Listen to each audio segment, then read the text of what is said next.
Alors là, on était sur une concertation continue sur le projet de piscine, donc le comité de suivi qu'on a monté avec un certain, qui est ouvert à tous les membres qui ont envie de s'intégrer à ce comité, dont le but est en fait de s'assurer et de donner de l'information sur l'ensemble du comité, notamment sur les groupes de travail qui ont eu lieu plus récemment, des groupes thématiques sur l'environnement, sur oui, les derniers, ça a été sur l'environnement. Et puis aussi les éléments de concertation, etc. Et en fait, l'idée, c'est de s'assurer qu'on a une concertation qui corresponde vraiment à la manière dont on veut aborder les choses.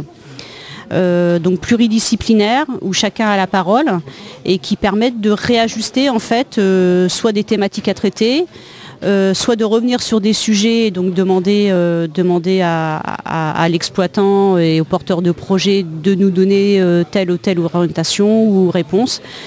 Donc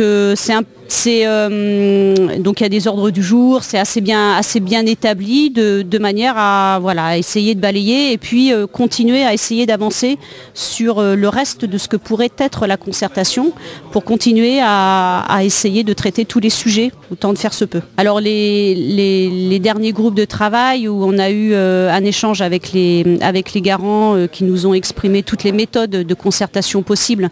Donc là en fait c'était plutôt un retour d'expérience pour voir ce qu'on pouvait mettre en place pour être peut-être un petit peu plus proche de la population et donner de l'information. Et puis ensuite, on a eu des groupes de travail sur l'environnement où on a beaucoup échangé et posé des questions sur ce que pouvait être la gestion de l'eau, sur ce que pouvait être la gestion des logements, la gestion des parkings, l'implantation du site, la vision paysagère, où là sont arrivés des architectes, des paysagistes qui nous ont fait des propositions de ce que pourrait être l'impact paysager avec des simulations en fait de modules de bâtiments à plus ou moins grande distance sur des sites, sur nos sites un petit peu emblématiques et qu'est-ce qu'on pourrait envisager pour essayer d'atténuer l'impact paysager. Donc en fait, voilà, c'était des réunions de présentation, de travail où en fait on jugeait et on était sur des choses un petit peu plus concrètes, on va dire, de ce que pourrait être cette installation. Et donc on en voit un petit peu toutes les limites du camouflage entre guillemets qui, bon, à un moment donné, enfin l'usine Orano n'est pas camouflée aujourd'hui et ce qu'il ne faut pas, c'est essayer de faire un paysage artificiel en mettant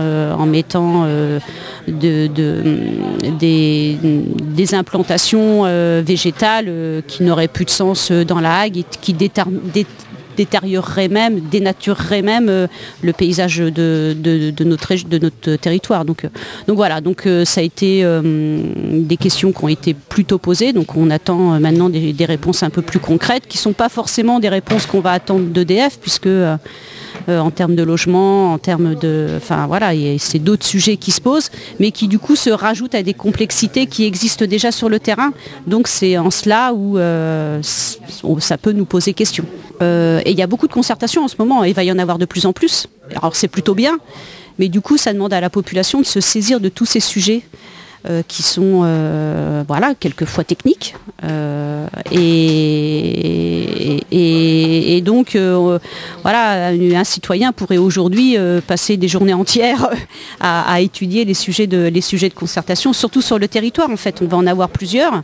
Alors après les thématiques elles sont plus ou moins on est plus ou moins intéressé par le thème. On a bien vu là les éléments de concertation et les retours. Donc a priori les chiffres qui ont été donnés, c'est que depuis la concertation il y a eu plus de 700 personnes qui ont été touchées, où il y a eu de l'information ou un échange avec le porteur de projet. Alors c'est trop peu, on peut s'estimer heureux, c'est un peu la question qu'on s'est posée. Mais on voit bien que plus on s'éloigne du site d'implantation, les questions ne sont pas les mêmes. Et donc plus on s'éloigne, plus les questions sont plutôt d'ordre national sur la politique énergétique que sur nous, on va s'intéresser à l'impact qu'il va y avoir sur le territoire. Donc bon voilà, les deux sont complémentaires. Parce qu'on est clairement sur un projet qui est d'intérêt national. En tout cas, effectivement, c'est ce qu'on nous dit. Donc on ne peut pas être les seuls à se poser des questions. Mais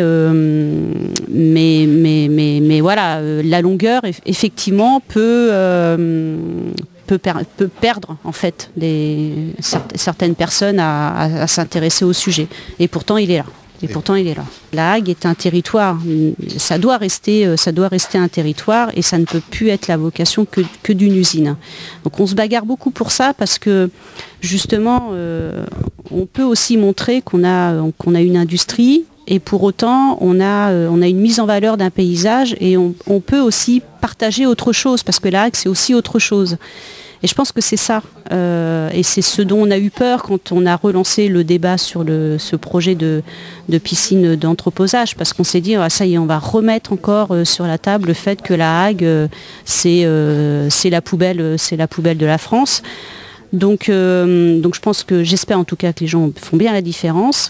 On peut être un territoire industrialisé et pour autant on peut mettre en valeur autre chose. Et aujourd'hui c'est vraiment ça, on essaye de trouver cet équilibre aujourd'hui avec les usines qu'on a. Donc on n'a pas forcément envie que l'on remette le débat avec ce projet. Donc on fait très attention à ça. Mais après, oui, après économiquement, comme toute implantation, mais ça peut pas conduire que le projet en fait. Donc parce qu'à un moment donné, si on a une fiscalité mais qu'on n'a pas de logement pour avoir des familles, parce que si on a des agents sur cette piscine qui viennent vivre chez nous, ça veut dire que ça nous fait rééquilibrer cette démographie qui dans beaucoup de territoires aujourd'hui est une démographie qui vieillit. Donc nous, faire venir des familles et continuer à conserver ce maillage, tout ce qu'on travaille pour le service public aux habitants, c'est plutôt positif pour nous. Et pour ça, il faut qu'on ait des logements pour le faire. Donc en fait, voilà, c'est vraiment trouver cet équilibre et que qu'on puisse en avoir un bénéfice, en tout cas humain aussi. Voilà. Il n'y a pas que l'argent, il y a aussi le reste et la dynamique, elle passe par les hommes et les femmes qui vivent sur un territoire. Donc voilà, c'est un mélange de beaucoup de choses. Plusieurs sujets qui sont à mener avec ce projet en tout cas.